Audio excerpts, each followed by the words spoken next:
Don't tell me you're still talking to your axe, Corgran. You know that's all in your head. It doesn't speak. Corgran's father to Corgran. Hello, I'm Sensei the Dark Master, and welcome back to the Lore of Ninjago! In today's installment of the Lore of Ninjago, we shall be returning to one of the many categories of weapons in Ninjago, that being the axe. We'll be talking about the many axes in the world of Ninjago, their history, who's wielded them, and many related attributes that lead them to be rather interesting. But first, let us define what an axe is.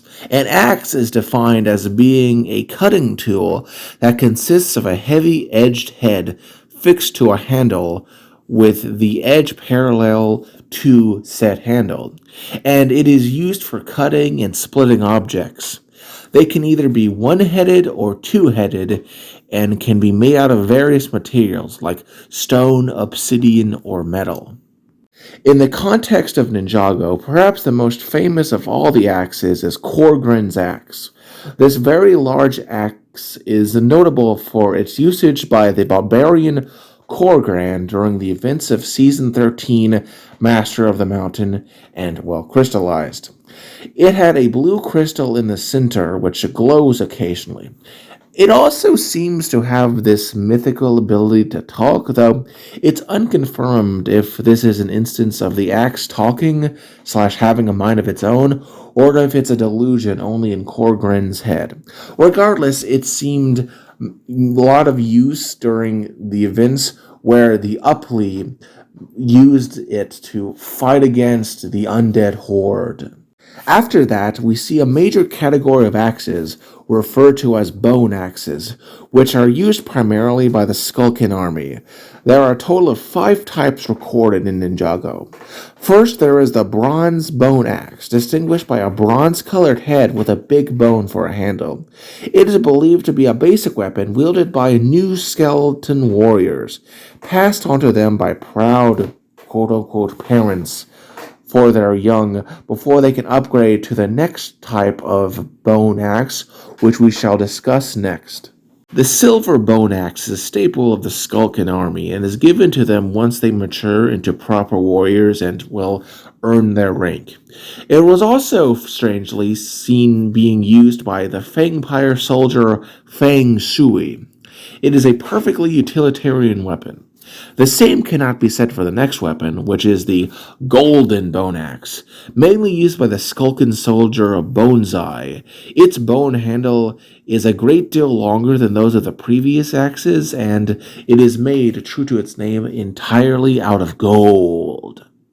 Then there is the double-bladed bone axe. True to its name, it is an axe which has a bone for a handle and 2 gunmetal axe heads.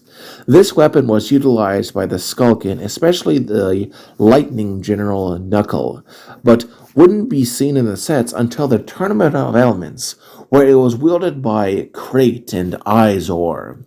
Larger versions would also be seen in Shen's underground tunnels.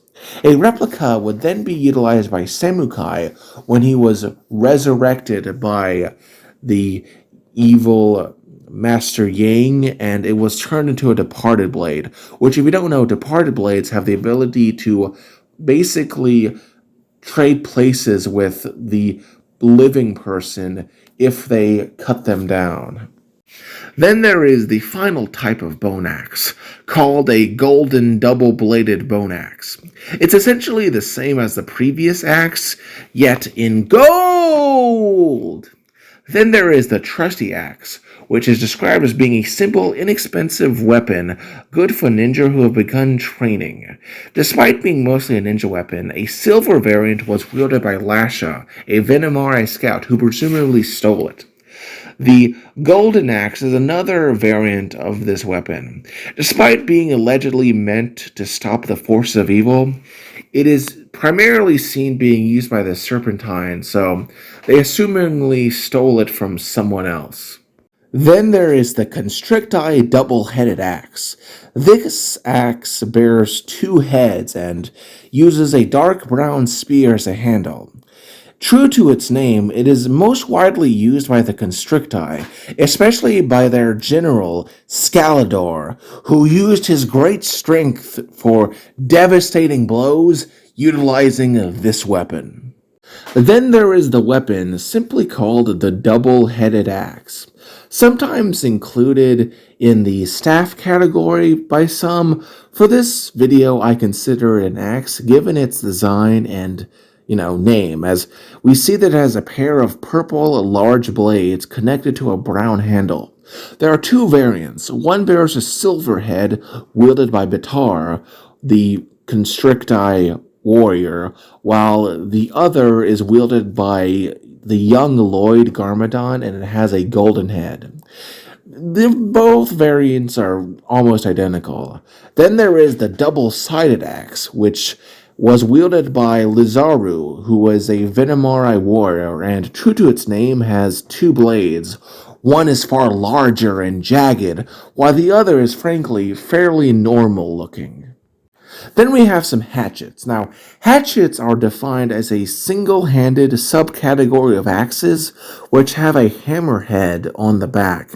In the context of Ninjago, there is one weapon referred to as such, though, to be frank, it barely even fits in the definition, called the Golden Hatchet Twins.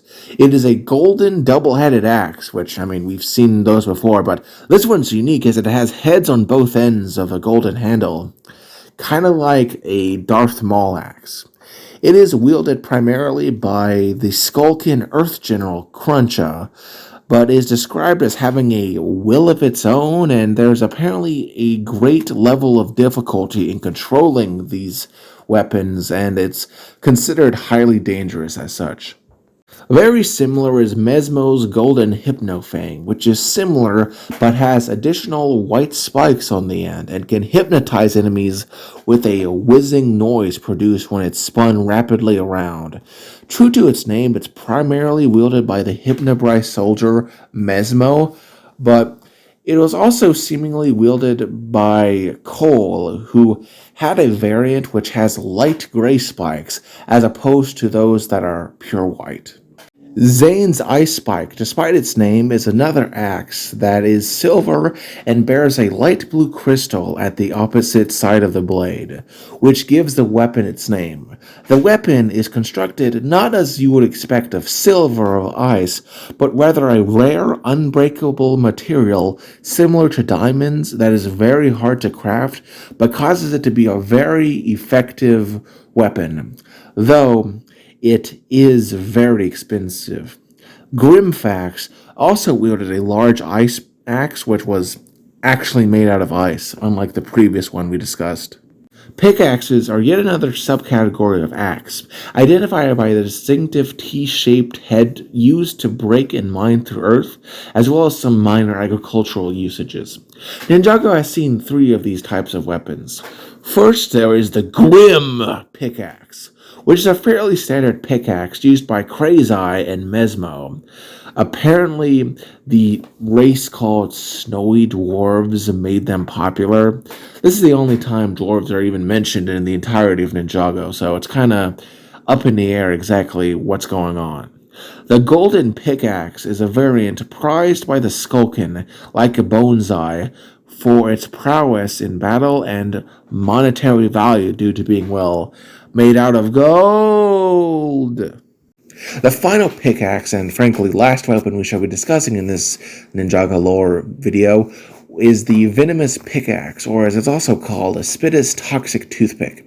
It appears to be a axe which has a small white spike on one side, and a large green venom capsule that contains a Venomori venom on the other side.